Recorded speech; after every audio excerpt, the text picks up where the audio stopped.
they giving the Jeffrey Epstein thing already. By the way, they also, like, the paparazzi's having a blast with this shit. They got him shirtless walking around the crib. You know what I mean? They shit. You know what I mean? They are not trying to let this motherfucker live. Anyway, it is okay. Here, this is what I was looking for. Thank you. So okay, give me one. I gotta do it on every time. Okay. So, what's happened now is that according to the New York Post and a few other sites, the feds are not only looking into the sexual nature or the sexual charges that they, obviously I think we all assume sex trafficking and racketeering might be on the table just for, him having quote unquote an enterprise that is involved in sex trafficking or, taking advantage of women or whatever the case is. That would be the racketeering, and then sex trafficking because he's flown all these chicks all over the place for the purpose of, indulging in commercial acts of sex through coercion or through fraud or whatever else, like whatever that statute means. Anyway, they're not only looking at the sexual nature of it, they're saying that the feds want to even look over some of the other things, including cases he's beat. Now, you might be like, well, double jeopardy, they can't do that. That's not true. They could absolutely open or reopen. Well, not reopen. They would have to make another case. But, for example, Diddy was arrested for shooting in a nightclub back in 1999. The victim claims that Diddy shot her. Somehow, based on other, circumstances and evidence that came out, they gave the blame of the shooting to Shine. He got deported. The feds want to open that back up. And again, I should stop saying open that back up. No, Diddy. Because they have to make a new case. Because the feds and the state are two different things. The feds can't open a state case. The state can't open a fed case. So the feds could charge for the same thing the state did, but they have to do their own investigation and come up with proof to get those charges then on a federal level. Anyway, it's showing that the resources that the feds are having, they're not only putting it to, okay, is this guy like the next R. Kelly or Jeffrey Epstein? I'll read some of this and you guys will get what's pretty much going on. It says, almost 25 years ago, just after 2:30 a.m. on a cold winter night, 3 NYPD officers were called to the Midtown North Precinct. Rap impresario Sean Combs, then known as Puffy, his girlfriend, Jennifer Lopez, his bodyguard, Anthony Wolf Jones, and rapper Jamal Shine Barrow had been arrested following a shooting inside a Times Square club that wounded 3 bystanders. The cops found Lopez, who was 30. Damn. He was dating her when she was 30? Yo, how come Jennifer Lopez always look like she's like 25? Jennifer Lopez got the best genes in the world, yo. Which country is she from? Because even now, Jennifer Lopez is like 55 and she still look like 28. What the fuck? Anyway, Combs was also in the station house on West 54th Street. His plans for a spectacular celebration of the new millennium a few days later was temporarily on hold. Okay? He said, now the events of the night and the sensational trial that followed in early 2001 are back in the spotlight. It says 2 law enforcement sources tell the Post that the infamous shooting and the trial could possibly be reinvestigated, a part of a sweeping federal probe into Combs, who's now 54, now called Diddy, whose past includes more than one mysterious shooting. On Monday, Homeland Security swarmed his crib in LA and Miami in raids that law enforcement sources told the Post were prompted by sex trafficking allegations. They got eyes on him in Miami, and the feds are talking to witness after witness. A New York criminal defense attorney, Michael DeCiario, who's familiar with the case, told the Post they're corroborating everything they can, but everything past and present is on the table with Mr. Diddy right now. Okay? They're saying that they stormed into his home after this civil suit was filed or whatever the case is. And let's see if we could.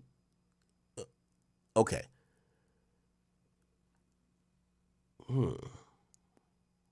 Okay. Now, you guys get that. I don't got to keep reading it. So essentially, what's happening is that the feds already investigating the sex shit. They're gonna try to find all the gigolos. They're gonna try to talk to all the victims. You can imagine some of them would be easy to talk to, like for example Cassie, Little Rod if he is actually a victim. All of these people would be very available for the feds to talk to, and also I think some of them would be incentivized to talk to the feds. For example, the feds probably are looking at not only him being the only person who was doing something wrong. When you're thinking about racketeering, you're thinking about there's other people who are setting the shit up, who were booking the flights, who were convincing the girls when they came through, nah, this is okay. Like, yeah, I know they're having a freak off, but this is normal. It's cool. Like, now, of course, get naked, just like, yo, stick this fucking dildo up your ass, like it's all good. Those people are culpable too.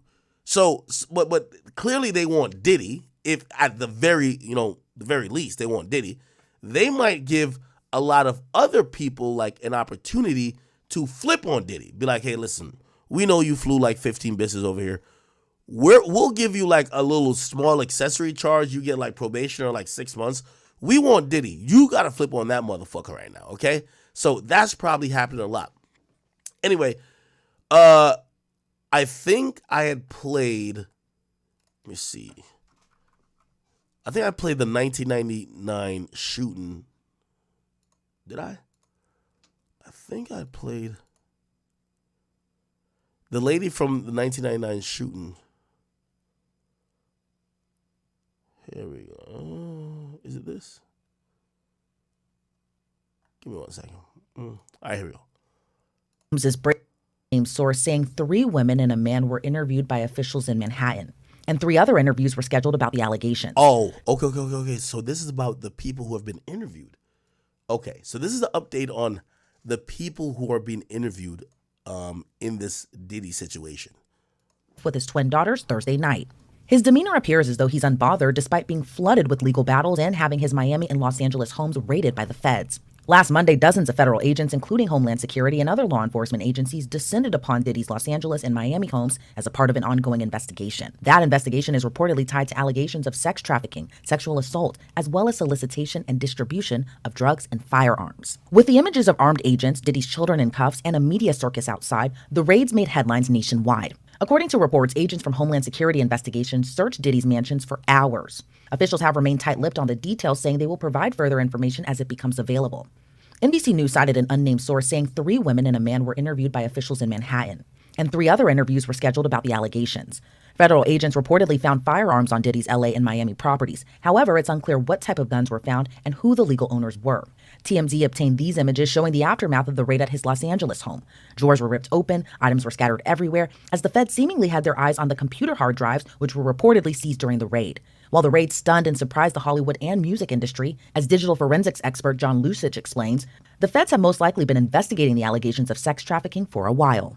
Well, it's a huge house, right? So they're going to be able to, they're not just going to go out and listen to one person and run and search somebody's house. They're going to take their time and do an investigation and make sure it's a complete investigation, right? It's the only way to do things the right way. So they're going to talk to as many people. And if it took many months to get that information to finally come up with an affidavit, because you want supporting facts from other witnesses, it makes the strength of the warrant on its face a lot better, and it'll hold up better in court. So if it took them a lot longer than people anticipate, I've worked investigations when I was with the State Organized Crime Bureau that lasted years, right? So the fact that they were able to get in and get all this information, I don't know what changed over the years, because apparently, allegedly, this has been going on for so much time. Maybe it's the people coming forward finally in federal court and other courts that have brought this to bear. But whatever it is, FBI is a great organization, and they're going to do a great job, and they're going to do a thorough job. The claims of sex trafficking were brought up in a November 2023 federal lawsuit when Diddy's ex-girlfriend and singer Cassie Ventura sued Diddy on claims of rape, physical abuse, and sex trafficking. Diddy ultimately settled the suit for an undisclosed amount, a mere day after Cassie's lawyers filed the suit in federal court. Then a few months later, a former producer and videographer for Diddy filed a $30 million lawsuit against the mogul, accusing him of allegations that similarly mirror Cassie's lawsuit. Rodney Jones, aka Lil Rod, accused Diddy of sexual assault, drug trafficking, soliciting sex workers, and providing lace drinks to minors. So what all goes into a raid of this magnitude? Lusich says first probable cause, as agents have a list of what they're looking for. Well, they just don't go out to somebody's house, right? They have to have an investigation. They have to get probable cause to get a warrant to be able to raid somebody's house.